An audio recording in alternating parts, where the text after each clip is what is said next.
The member for Barara is seeking the call.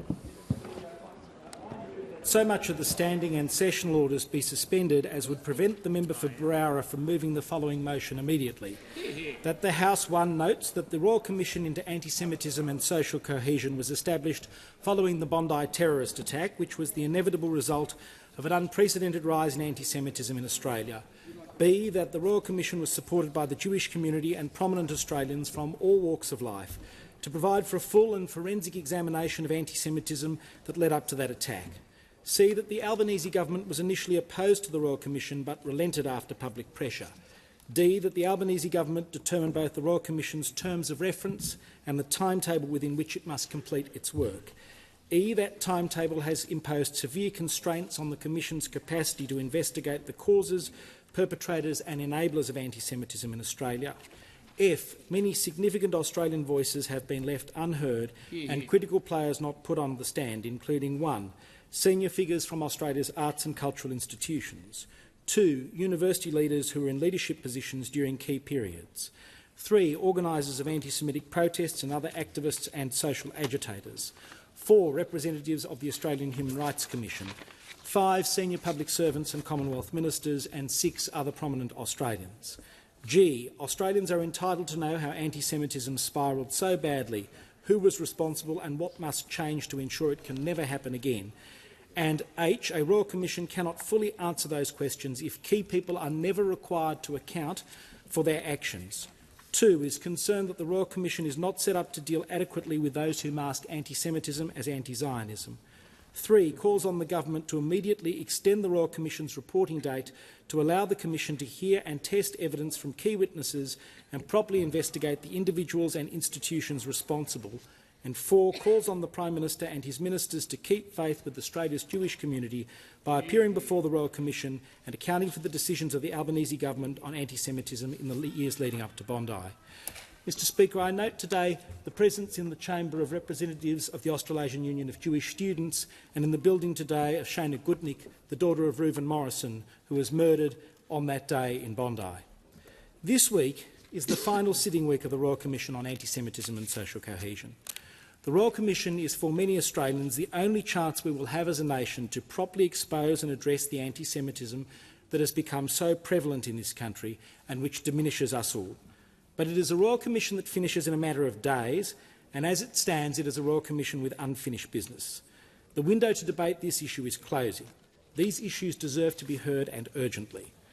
This is the Royal Commission that the Albanese government didn't want. That's a statement of fact, it's not a political statement. The Albanese government did not want this Royal Commission. In the days after 15 Australians were murdered in cold blood on our most famous beach at Bondi, merely for the crime of being Jewish, the government said a Royal Commission wasn't necessary, that it would be unhelpful or even harmful. They were forced into it by the weight of public outcry. Initially, they failed to see what many Australians saw, that the Bondi attacks were the inevitable outcome of years of building anti-Semitism in this country, that we needed to address that anti-Semitism comprehensively and decisively if we were to avoid a repeat occurrence. Well, that was a failure of judgment. The government now risks repeating that failure. The Prime Minister set the time frame for this Royal Commission, he set the terms of reference, and he has the power to change them. Instead of spending December 14 scouring the Royal Commission's recommendations, let that be a day when Australians remember the victims and comfort the bereaved. Give the Commission more time. Mr Speaker, this Royal Commission had 3 tasks. The first is to allow stories to be heard about the rise in anti-Semitism in this country from Jewish Australians in particular. And on this task to date, I must say the Commission has done well. The second is to make recommendations for law and policy reforms, and we'll have to wait until the final report to see the recommendations. The third task is to hold individuals to account.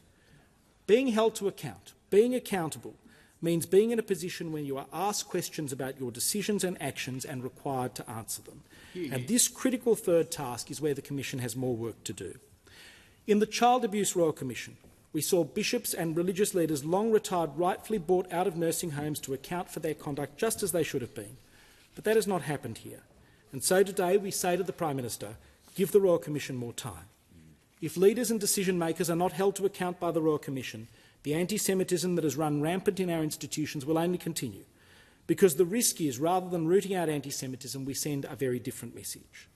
those who are not called, who are not asked to answer for their decisions and actions, the message will be that they are not responsible, that there is no consequence for the failure to lead, and that there are no findings or recommendations in relation to their conduct.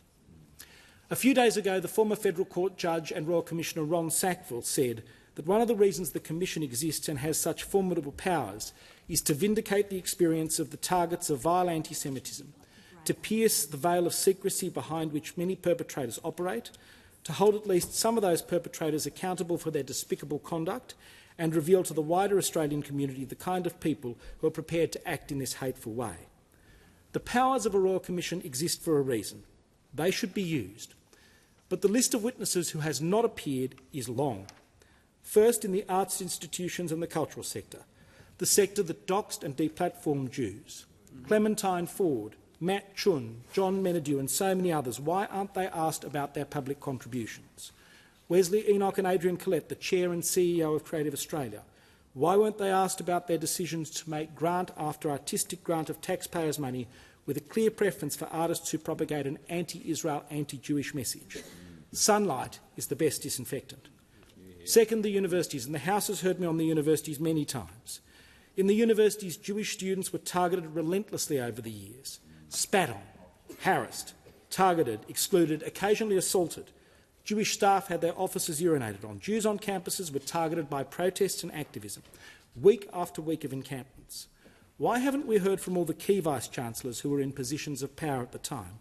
From people like Genevieve Bell at the ANU and Duncan Maskell from Melbourne University. From the NTEU, which did not stand up for its Jewish staff. For the presidents of student bodies who encouraged anti-Semitic activity on campus and excluded and ostracised the Jewish students they were meant to represent. Why haven't we heard from academics like Randa Abdel Fattah, who refuses even to be quoted in an article alongside anyone she deems as a Zionist and encourages children to support an intifada? Well, we saw an intifada at Bondi. It means more dead Jewish bodies. Third, the protests. Recently, we saw the grotesquerie in the Royal Commission of protest organisers cross-examining an Australian Jewish communal leader in Australia about the actions of a foreign government, the government of Israel, as if he were responsible for Israel or that Israel's actions justified the targeting of Jews here. Why weren't the protest organisers on the stand?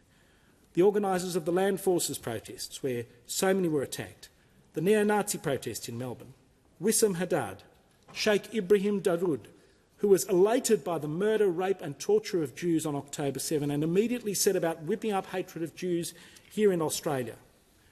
The organisers of the protest on the 9th of October who occupied the Opera House, chanting "Gas the Jews" or "F the Jews."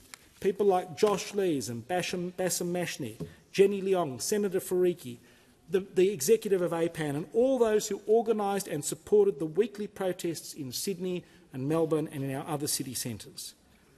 Fourth, the Human Rights Commission, who under this government's terms of reference have not been asked in any serious way to account for the failure to stand up for Australian Jews, or even to account for the anti-Semitism that is endemic in their own organisation. And we've seen the Race Discrimination Commissioner repeatedly refuse to denounce the phrase "from the river to the sea" as an anti-Semitic phrase. Fifth, prominent Australians who have provided much-needed moral leadership, people like Nova Peris and Mike Kelly and Josh Frydenberg, good people whose voices deserve to be heard. And finally, government ministers. And through you, Mr Speaker, I say to the Minister for Home Affairs and the Arts, to the Minister for Education, to the Attorney-General, to the Foreign Minister and the Prime Minister, I say to you, keep the faith with the Jewish community and with all Australians. Show the courage and the commitment to front the Royal Commission and be accountable. Answer questions. Explain your decisions and actions in the 2 years leading up to Bondi. Let the Commission and the public be the judge. We know where we ended up. 15 dead bodies on Bondi Beach. Let us hear from them under oath. Let us hear from them what went wrong from the very top. Show that they're serious about fixing the anti-Semitism here in this country into the future. Take the opportunity to show that they didn't use power as those who wrote the Commission's terms of reference to shield themselves. Mr Speaker, there will not be another opportunity like this one. Through you, I say to the Prime Minister, the Royal Commission cuts its cloth according to the measurements you give. It needs more time. It needs the terms of reference to hold more people to account. Give it the time and terms to do its job properly. 15 people were murdered on Bondi Beach. Their memory deserves that we get this right. Is the motion seconded?